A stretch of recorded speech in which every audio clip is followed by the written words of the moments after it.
بسم اللہ الرحمن الرحیم، السلام علیکم۔ تو آج دوستو میں آپ کو کچھ دبئی کے بارے میں کہ بتاؤں گا، جہاں میں نے تقریباً اللہ کے فضل و کرم سے 32 ایئر 32 سال گزارے۔ اور جب میں نے 2008 میں دبئی کو چھوڑا، اس وقت میں ایک بینک میں مینیجر تھا۔ تو اللہ کا بڑا کرم، 32 سال میں نے اللہ کا فضل و کرم سے بڑے اچھے گزارے۔ تو میں آپ کو چلو بتاتا ہوں کہ کیسے میں دبئی میں آیا اور کیسا میں نے دبئی کو پایا۔ یہ 30 اکتوبر 1976 1976 کی بات ہے کہ رات کے وقت میں دبئی ایئرپورٹ پہ اترا۔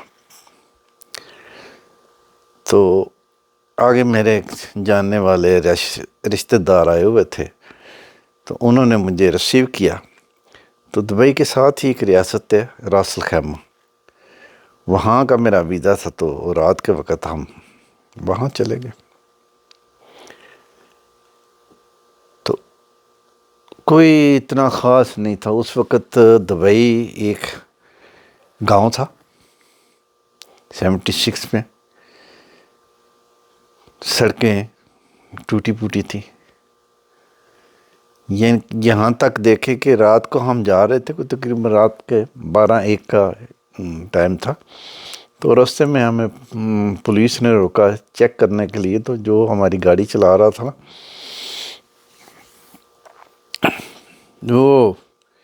اس نے جب پولیس والے نے اس سے لائسنس مانگا، تو اس کے پاس موٹر سائیکل کا لائسنس تھا، گاڑی کا نہیں تھا۔ تو اس نے اس کو موٹر سائیکل کا لائسنس دیا، تو ساتھ اس نے پنجابی میں کہا ہم سب کو، کہ اس کو پولیس والے کو گالی دے کے کہ اس کو کیا پتہ ہے کہ ان کو کہ پڑھنا بھی نہیں آتا کہ یہ لائسنس جو ہے موٹر سائیکل کا ہے یا گاڑی کا ہے۔ تو اس نے اس کو گالی بھی دی۔ تو اس نے سمجھا کہ وہ عربی ہے، عرب ہے، کہ بدو ہے، اس کو کون تھا پنجابی کا پتہ ہے۔ تو جب کہ اس نے اس کو گالی دے کر اور لائسنس بھی دیا، تو اس نے وہ لائسنس پکڑا۔ تو اس نے دیکھ کے کیونکہ وہ اس کو نہیں پتا تھا، لیکن وہ جانتا تھا، وہ پاکستانی بلوچی تھا، لیکن کیونکہ وہاں عمر گزاری ہوئی تھی، تو وہ بدو بن گئے تھے وہاں کے عرب۔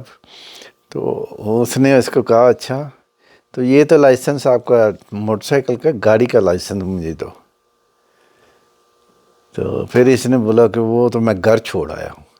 اس نے بولا ٹھیک، ابھی میں یہ گاڑی بند کرتا ہوں، تو جب تو کہ اس کا لائسنس لے آئے گا گاڑی کی ڈرائیونگ کا، تو آ کر گاڑی لے جانا۔ تو اس نے جناب گاڑی وہاں پولیس اسٹیشن میں بند کر دی۔ ابھی ہم سب جو لوگ اس کے ساتھ تھے، میں بھی، ہم پھر نیچے اتر آئے۔ تو کافی کہ رات بات چیت چلتی رہی۔ تو آخر پہ اس نے کچھ گھنٹے لگے، یہ منٹ نہیں گھنٹے لگے، تو اس نے بولا بات سن، تو نے مجھے گالی دی اور کہا کہ اس کو کیا پتہ ہے کہ یہ موٹر سائیکل کا، یا میں پنجابی جانتا ہوں، میں بلوچی ہوں، تو آئندہ احتیاط کرنا، تو جب میں تمہیں چھوڑتا ہوں کیونکہ میں پاکستانی ہوں۔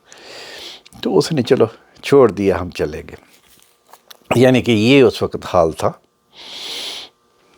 تو میں پھر چند دن وہاں راس الخیمہ کا رہنے کے بعد اللہ کے فضل و کرم سے مجھے ایک امریکن بینک میں کہ جاب مل گئی دبئی میں۔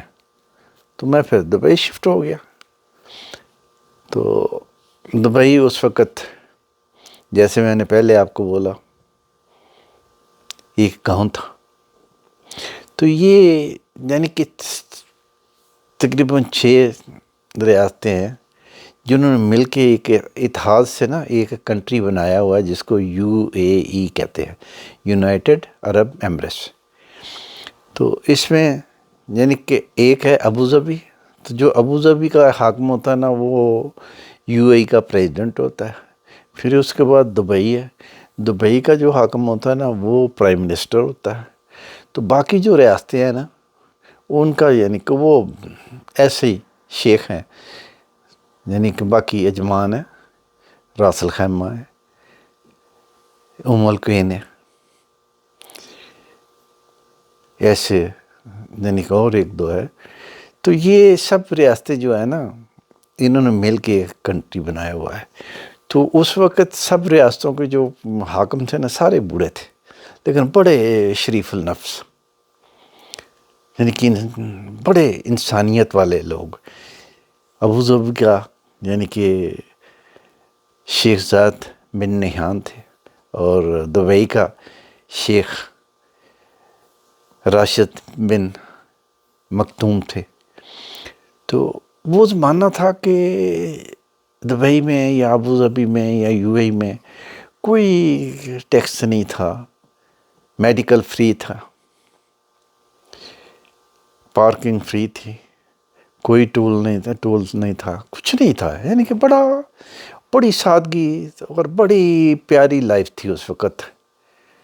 ہر آدمی جو تھا نا وہ خوش تھا. ٹھیک ہے، نہ اتنی یعنی کہ کمائی تھے، نہ اتنے اخراجات تھے، بڑا سادہ سا لوگ، تو بڑے یعنی کہ پرامن علاقہ تھا.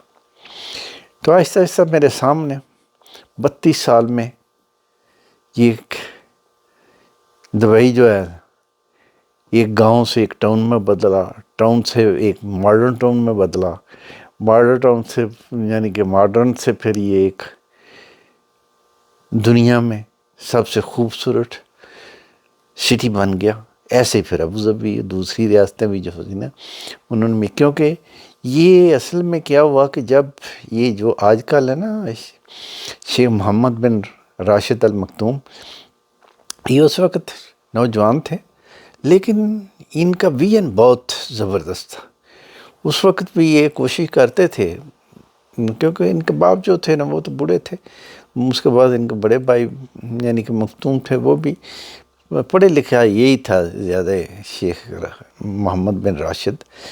تو یہ قسم کا کنٹرول کرتا تھے. تو اس کا جو سلسلہ تھا نا یہ اس وقت دیکھنے میں یہی آتا تھا کہ کوئی بھی پروجیکٹ ہوتا تھا نا جو اس کو اچھا لگتا تھا یہ کہتا تھا یہ کر نکلو، یعنی پیسے یہ دینے میں. تو اس طریقے سے نا آج دیکھیں پورا عرب جو ہے نا، صرف دبئی ابو ظبی نہیں، پورا عرب جس میں قطر، مسقط، عمان، سعودی عربیہ، بحرین، کویت، یہ سب باتیں ہیں. تو یہ شیخ محمد کو دیکھ کے نا کہ اس نے اتنی بڑی بلڈنگیں، ایئرپورٹ، یہ وہ سب بنایا، سب نے پھر مقابلہ شروع کر دیا. تو یہاں مجھے یاد آتا ہے کہ وہ اللہ کے نبی صلی اللہ علیہ وسلم انہوں نے قیامت کی ایک نشانی میں بتایا تھا کہ یہ جو بدو ہیں نا یہ قیامت کے قریب جا کر مقابلے کی بلڈنگیں بنائیں گے. تو اس وقت تو کوئی سوچ بھی نہیں سکتا نا، آج سے 1400 سال پہلے کہ یہ بدو جو ہے. تو یہ سارے خاندان جو ہے نا جو اس وقت خاصاً عرب کنٹری اور یہ گلف کنٹری جو ہے نا ان کے جتنے بھی حاکم ہیں نا اس وقت یہ سب بدو خاندان سے تعلق رکھتے ہیں. تو دیکھ لیں آج وہ بدو جو ہے نا مقابلے میں سب سے پہلے دبئی نے برج خلیفہ بنایا، دنیا کی سب سے اونچی، اس کے بعد پھر ابو ظبی بنا دیا، قطر نے بنا دیا، سعودی، ایسے ہی ہے سارے. تو وہ جو حدیث ہے نا وہ یہ انہوں نے وہ اس کو پورا کرنے کی پوری کوشش کی. تو آج دیکھ لیں دبئی میں، ابو ظبی میں، یعنی یو اے ای میں یا پورے عرب اور گلف میں آپ کو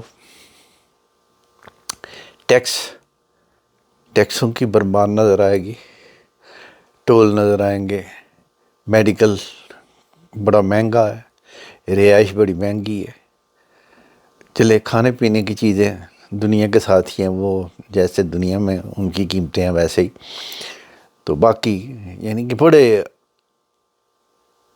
وہ کیا کہتے ہیں مہنگے ترین یہ ملک بن گئے ہیں، لیکن ان کے ہاں ایک چیز جو ہے نا وہ مجھے دیکھ کے بڑا دکھ ہوتا تھا کہ میں تقریباً 32 ایئر 32 سال وہاں رہا. دکھ یہ ہوتا تھا کہ ان کے ہاں جو لیبر ہے نا، جن کو مزدور کہتے ہیں، جنہوں نے یہ اتنی لمبی لمبی بلڈنگیں بنانے میں اپنا پسینہ خون پسینہ ایک کیا ہوا تھا یا ابھی بھی کیا ہوا ہے، ان بیچاروں کو بڑی یعنی کہ مشکل زندگی گزارنی پڑتی ہے. آج بھی وہی ہے، ان کی سیلری بہت کم ہوتی ہے. یعنی کہ میں جب تھا اس وقت دیکھیں، یعنی کہ مزدور کو یہ بڑی بڑی جو کمپنی تھی نا، کنسٹرکشن کمپنی، وہ تقریباً 600 درہم تنخواہ دیتے تھے، اور رہائش لکڑی کے کیبن بنے ہوئے تھے. ایک ایک کیبن میں 10 آدمی رہتے تھے. نیچے سونا ہوتا تھا. پھر واش روم، 1-2 واش روم ہوتے تھے، لائنیں لگی ہوتی تھی. میڈیکل فری تھے تو چلے گزارا ہو جاتا تھا. باقی یعنی کہ ان کی لائف بیچاروں کی کو نہیں. مہینے کا اگر 100-200 درہم ان کو بچ جائے تو بڑی بات ہوتی تھی، لیکن ورنہ بس وہ گزارا ہی کرتے تھے. ہاں اگر کوئی کسی جگہ پہ سیٹ ہو جائے، جیسے یعنی کہ میں تھا تو اللہ کا کرم تھا، میں بینک میں تھا، اچھی بڑی سیلری تھی، اچھا سب کچھ اللہ کا فضل و کرم تھا. تو باقی مزدور جو ہے نا ان کنٹری میں، گلف اور عرب میں، یعنی کہ وہ بیچارہ پسا ہوا ہے، اس کی کوئی لائف نہیں ہے. آج بھی دیکھ لیں، آج بھی وہاں مزدور کو کیا ملتا ہے؟ 1000-1200. بڑا وہ بھی بڑی مشکل 1000-1200، نہیں تو وہی 700-800. کمپنیاں تو یہی دیتی ہیں 700-800. باہر پرائیویٹ اگر وہ کر لیتا ہے تو وہ 1000-1200 لے لیتا ہے. تو آج بڑے یہ ایکسپینسو کنٹریز ہیں، میڈیکل بڑا مہنگا ہے، تعلیم بڑی مہنگی ہے، پارکنگ اگر کہیں بھی آپ گاڑی کھڑا کرو گے آپ کو پیسے دینے پڑیں گے. اگر آج یہی سمجھ لو کہ ان کنٹری میں جو کماتے ہو نا، تقریباً وہاں ہی آپ کو لگانا پڑتا ہے، خرچ کرنا پڑتا ہے. لیکن ہے پرسکون. اور دبئی خاص کر جو ہے نا، اس میں ہر چیز کی آزادی ہے. اگر آپ مسجدیں دیکھیں گے تو نماز کے ٹائم بھری ہوئی ہے. تو اگر آپ دوسرے یعنی کہ بدکاری کے اڈے اور بری چیزیں دیکھیں گے تو وہاں بھی لائنیں لگی ہوئی ہیں. یعنی کہ کوئی منع نہیں کرنے والا. یعنی کہ وہ کہتے ہیں، رولر جو ہے نا، وہ کہتے ہیں کہ یہ بزنس ہے. انہوں نے لائسنس لیے ہوئے ہیں، یعنی کہ ان عورتوں نے، ان مردوں نے، جہاں یہ یعنی کہ غلط کام ہوتا ہے تو وہاں لائنیں لگی ہوتی ہے. اور کھلے عام سڑکوں پہ یعنی کہ عورتیں گھوم رہی ہوتی ہیں اور لوگوں کو آوازیں دے رہی ہوتی ہیں. تو یہ بھی اگر ادھر جاؤ تو یہ بھی وہاں بہت ہے. پھر دیکھیں، ٹھیک ہے لوگوں کو لائسنس ملے ہوئے ہیں یعنی کہ شراب کے، لیکن ہے غلط.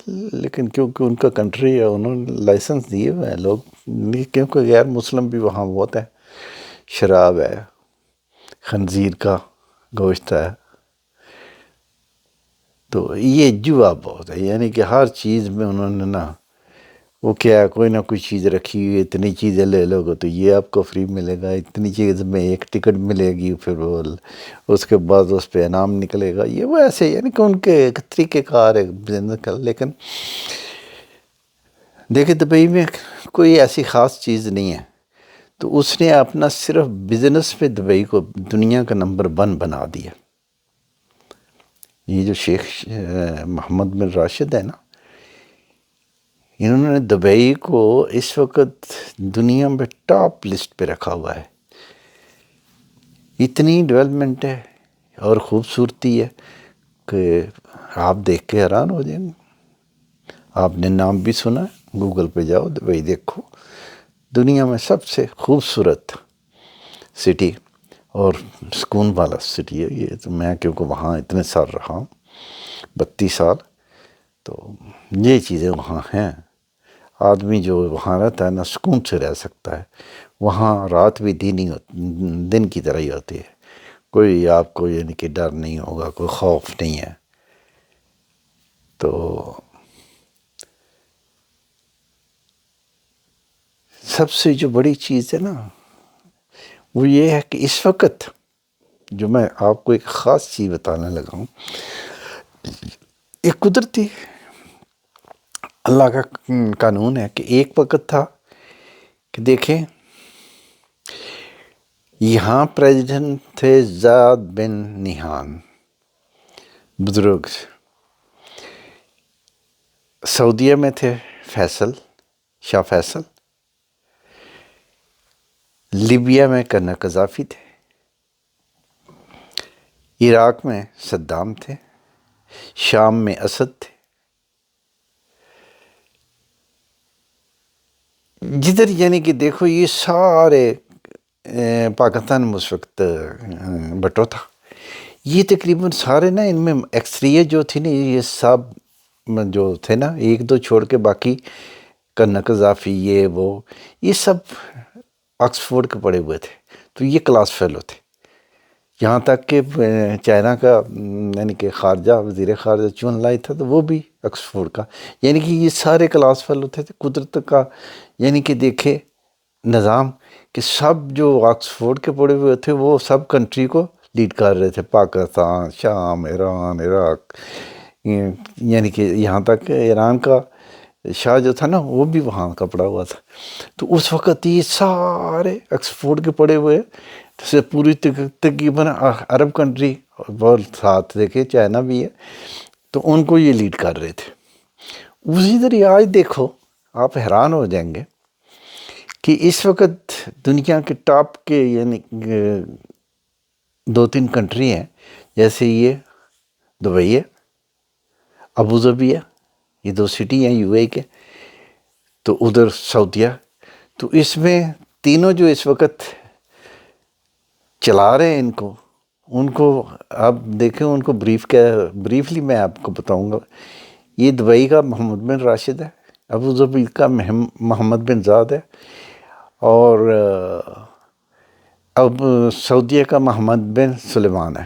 یعنی کہ وہ MBS ہے سعودیہ کا، دبئی کا MBR، اور ابوظہبی کا MBZ. یعنی کہ یہ دیکھیں قدرت کا نظام تینوں، یعنی کہ دیکھ لیں آپ، محمد بن راشد MBR، محمد بن زاد MBZ، محمد بن سلیمان MBS. یہ تینوں مختصر ان کو یہی کہا جاتا ہے بھائی MBR ہے، MBS ہے، MBZ ہے. تو ابھی دیکھ لو تینوں ہی بالکل تقریباً ایک ہی طرح چل رہے ہیں تینوں کا. ان کا ویژن ایسے ہی ہیں کہ تینوں نے یعنی کہ یہ نہیں ہے کہ انہوں نے دین کو سامنے رکھا ہوا ہے، نہیں، انہوں نے دنیا کو سامنے رکھا ہوا ہے اور ماڈرن طریقے سے یعنی کہ دنیا کے ساتھ مل کے. تو وہ تقریباً ہر قانون جو ہے نا وہ اسی طریقے کا بناتے ہیں کہ بھئی ہم نے دنیا کے ساتھ چلنا ہے. تو یعنی کہ دنیا داری زیادہ ہے، لیکن قدرتی یہ اللہ کا قانون ہے کہ وہاں رہنے والے جو ہے نا ان تینوں کنٹری میں، تینوں سٹی میں، وہ دیندار ہیں. حاکم جو ہیں ٹھیک ہے وہ دنیاوی حساب سے چل رہے ہیں، دین بھی ہے ان میں، یہ نہیں ہے کہ وہ بے نمازی ہیں، نماز پڑھتے ہیں اچھے، یعنی کہ اخلاق بھی اچھے ہیں. میں نہیں کہتا کہ بھئی وہ ان میں کوئی ایسی چیز ہے، لیکن وہ کوشش کرتے ہیں دنیا کے ساتھ چلنے کے لیے.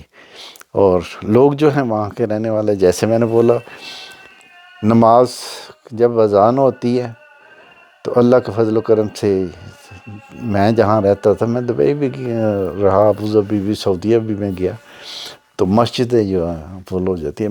میں اگر میرے سے کوئی پوچھے نا، تو یہ جو عرب کنٹری ہے نا، یہاں ان کو اگر اللہ دے رہا ہے تو یہ مسجدوں کے بیسس پہ دے رہا ہے، کہ یہ جو مسجدوں کی رونق ہے نا، تو وہ رونق اصل میں ہم لوگوں کی یہ، کیونکہ یہ وہاں کے رہنے والے تقریباً 25% ہے، ہم جو باہر سے گئے ہوئے ہیں نا ان کنٹریز میں، ہم 75% ہے، جس میں انڈین جو ہے نا ان کی اکثریت ہے، ان کی اکثریت ہے۔ نمبر 2 پہ ہم پاکستانی ہیں، پھر بنگلہ دیشی ہیں، پھر دوسرے بھی آ جاتے ہیں، یمن یہ وہ۔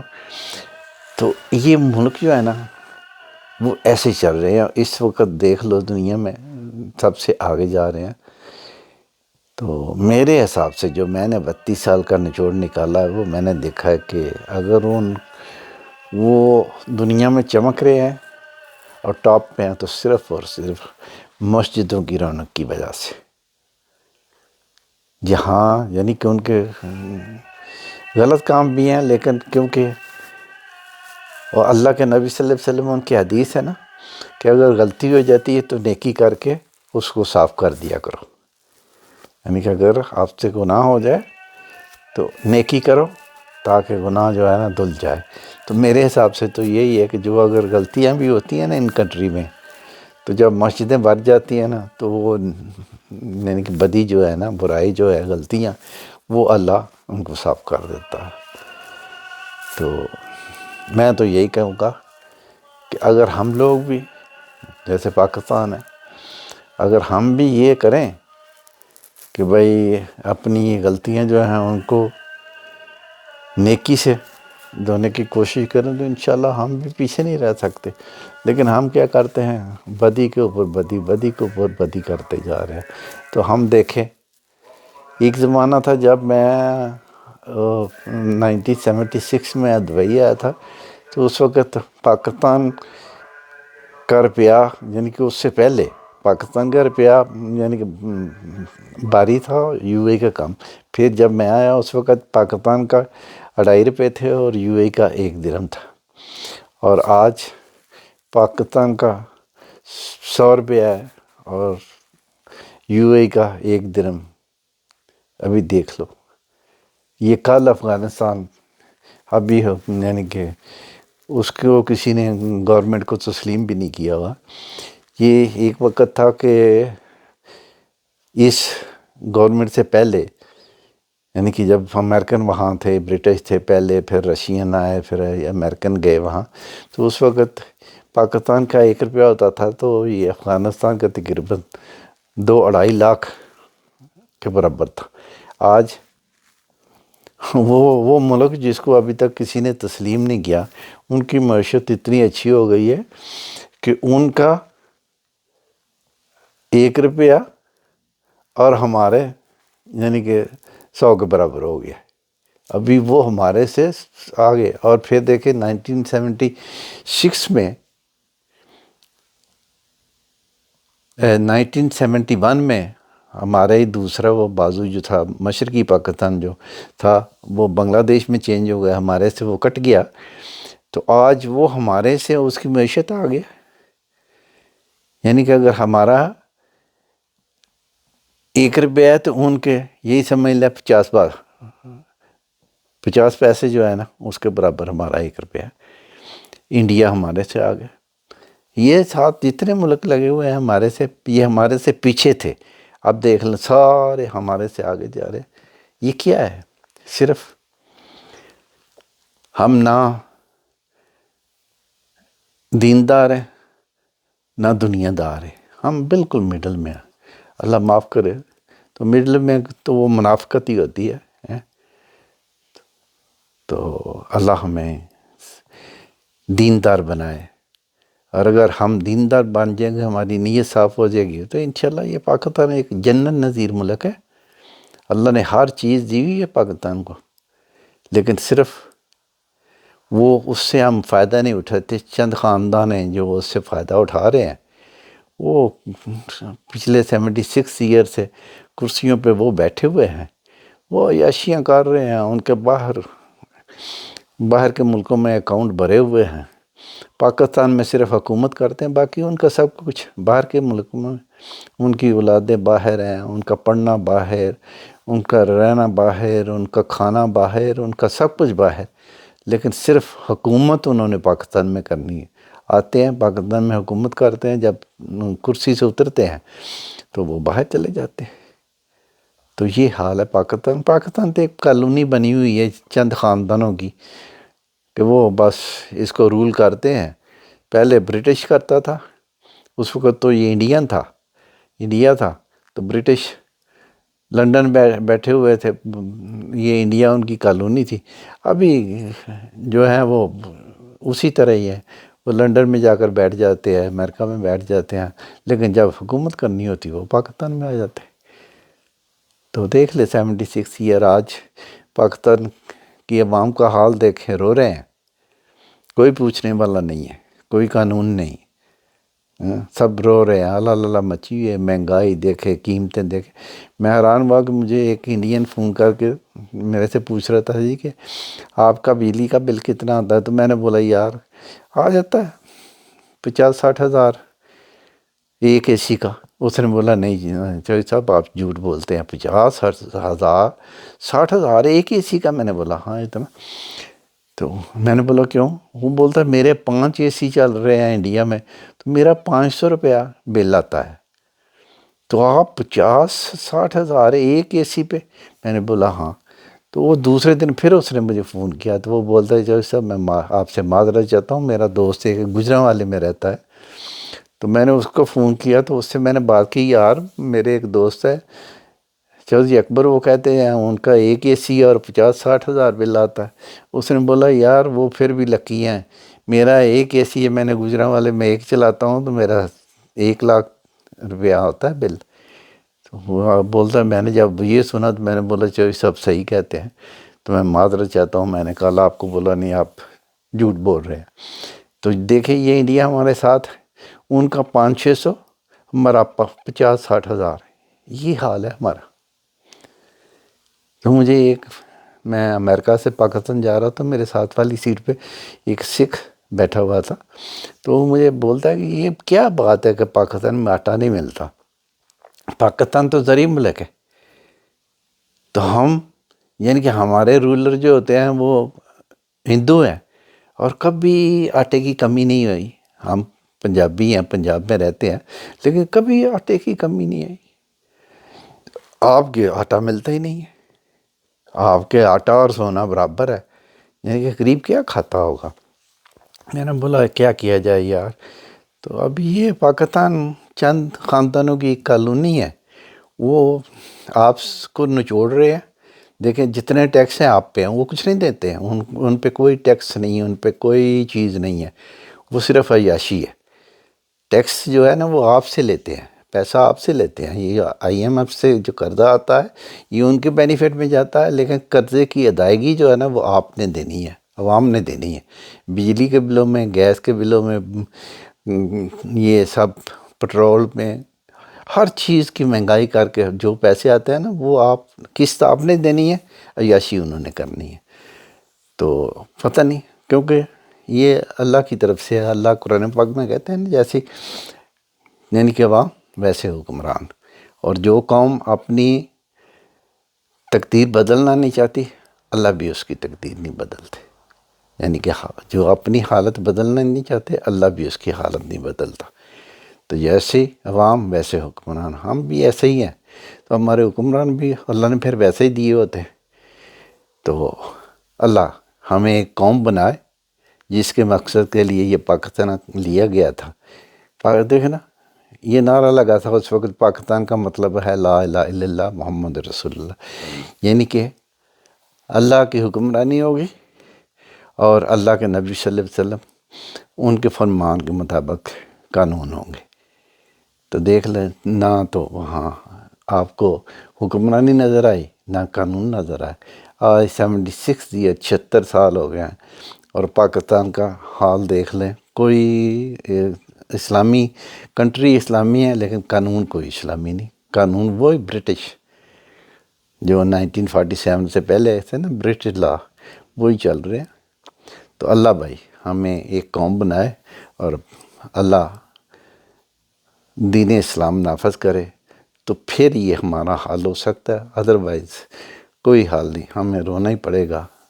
دنیا کل آزاد ہوئی ہے، دبئی، چائنا، یہ وہ ہمارے سے بعد میں آزاد ہوئے، دیکھ لیں ہمارے سے کتنے آگے چلے گئے ہیں، اور ہم ایک دوسرے کی ٹانگ کھینچ رہے ہیں۔ بس حسد ہمارے خون میں دوڑ رہا ہے، دوسرے کی ٹانگ کھینچنا، نقصان دینا، یہ ہماری ایک یعنی کہ خون میں ایک گردش کر رہی ہے چیز، اور حسد ہمیں مار رہا ہے۔ تو اللہ تعالی ہمیں صحیح انسان بنائے، دین اسلام پہ چلنے والا بنائے، آمین۔